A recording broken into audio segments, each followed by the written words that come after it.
वो कई रीते आईटी स्टॉक्स में आटली सरस तेजी જોવા મળી રહી છે। जी बिल्कुल good afternoon sorrel IT sector बात करें तो धीमे धीमे जोईशुं रिलेटिव स्ट्रेंथ मजबूती पकड़ी रही है। नो डाउट वीकनेस पण एटली जोवा मळी हती और धीमे धीमे आईटी सेक्टर में मजबूती जोवा मळी छे। सतत बीजो दिवस निफ्टी ने सपोर्ट आज जोईशुं आईटी सेक्टर द्वारा खास करीने जोवा मळ्यो हतो। छेल्ला 2 दिवस में जो तो ऑलमोस्ट आईटी इंडेक्स जोईशुं तो एटलीस्ट आपणे जोईशुं 60% थी वधारे मजबूती जोवा मळी छे। 52 आई थी फिलहाल बात करें तो आईटी इंडेक्स नो डाउट हजी भी 20 થી 22% एटलीस्ट नीचे है। नो डाउट पर नीचा स्तरनी रिकवरी आपने खास करीने सारी जोवा मळी छे। जे खास करीने रुपया डॉलर की बातचीत कर्या हता जे रुपयो खास करीने आपणो जो डॉलर की मजबूती है प्लस पॉइंट ए है कि जे खास करीने इनकम थाय छे आपणे बहारथी जोवा मळे छे अने खास करीने जे भारतीय आईटी कंपनीनो जे हवे धीमे धीमे जोईशुं रिलेटिव जे प्रमाणे अनुमानित आया था ब्रोकरेजीस भी पॉजिटिव थई रह्या छे अने एआई ने लईने भी धीमे धीमे जे कामकाज हवे आईटी कंपनीने वधी रह्या छे ए रिलेटिव स्ट्रेंथ धीमे धीमे पकड़ आईटी स्टॉक में लीधे जोवा मळी हती। जे डॉलर रुपयानी तो आपणे वात करी ज हती जे ग्लोबल इन्वेस्टर में बी जोशो हवे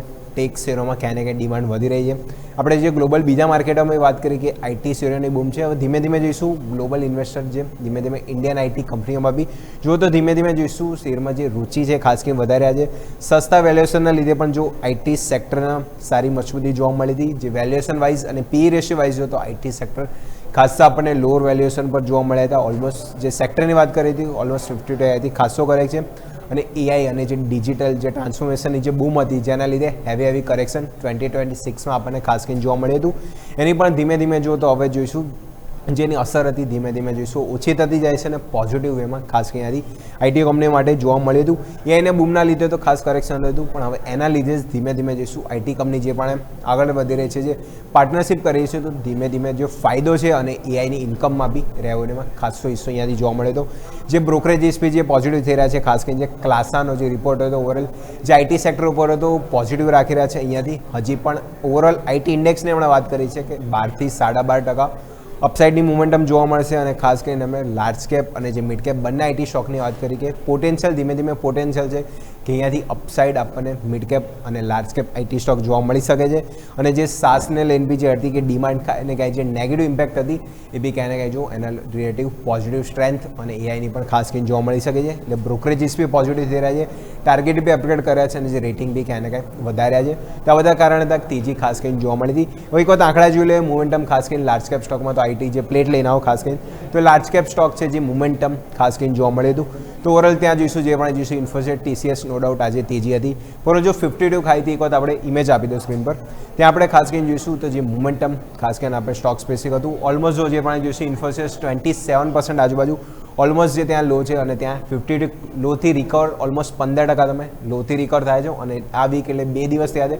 9% આજુબાજુ રિટર્ન ઓલમોસ્ટ ટીસીએસ બી જો સેમ આપણે 52 લોથી ઓલમોસ્ટ ડબલ ડિજિટ આજુબાજુ તમે રિકવર થયા છો અને આ વીક બી જો રિટર્ન સારા એટલે લાર્જ કેપ સ્ટોકમાં જો ધીમે ધીમે રિકવરી સ્ટ્રેન્થ રિલેટિવ જોવા મળી છે। HCL Tech Mahindra Wipro no doubt આપણે જે બાયબેક હતી પણ ત્યાં બી જો રિલેટિવ સ્ટ્રેન્થ ધીમે ધીમે નીચલા લેવલથી બાઇંગ સારું આમ જો ઓલમોસ્ટ જોઈશું બધા સ્ટોક ડબલ ડિજિટ આજુબાજુ ખાસ કરીને જોઈશું તો ઓવરઓલ જે વાત કરીએ ટેક મહિન્દ્રા સૌથી વધારે જોઈશું લાર્જ કેપમાં રિલેટિવ સ્ટ્રેન્થ સૌથી વધારે મજબૂતી જે રિકવરી જે લોથી જોવા મળે છે ટેક મહિન્દ્રા રિલેટિવ સ્ટ્રેન્થ વધારે છે અને આ વીક આજુબાજુ બી મોમેન્ટમ વધારે સ્ટ્રોંગ જોવા મળી હતી। બીજા આપણે સ્ટોકની વાત કરીએ જે મિડ કેપ આઈટી સ્ટોક છે મિડ કેપ આઈટી સ્ટોકમાં બી જો કારણ કે જો શરૂઆત મિડ કેપ આઈટી સ્ટોકથી થઈ હતી રિકવરીના ચાન્સીસ અહીંયા સૌથી વધારે જોવા મળ્યા હતા તો ઓલમોસ્ટ જોઈશું એલટી માઇન્ટ્રી અહીંયા બી જો ઓલમોસ્ટ જોઈશું આ વીક આજુબાજુ અને 52 લોથી ખાસ કરીને જો 11% આજુબાજુ રિકવર થયા છે। એમ્ફાસિસ એલટીટીએસ અહીંયા બી જો ઓલમોસ્ટ જોઈશું કે પરસિસ્ટન્ટ 24% અહીંયા બી ખાસ કરીને જે સાસના લઈને જે હતા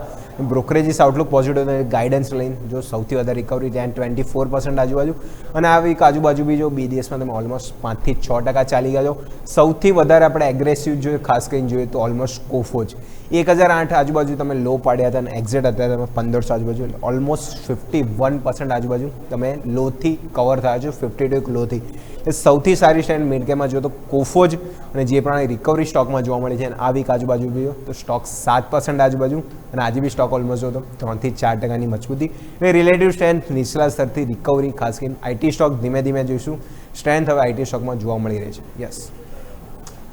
ડેફિનેટલી તો આ તમામ સંકેતો છે કે જેને ધ્યાન પર રાખીશું। આભાર અજય આપનો અમારા સાથે જોડાવા માટે। તો મિડ કેપ આઈટી અને કારણોની ખાસ દર્શક મિત્રો આપણે વાત કરી।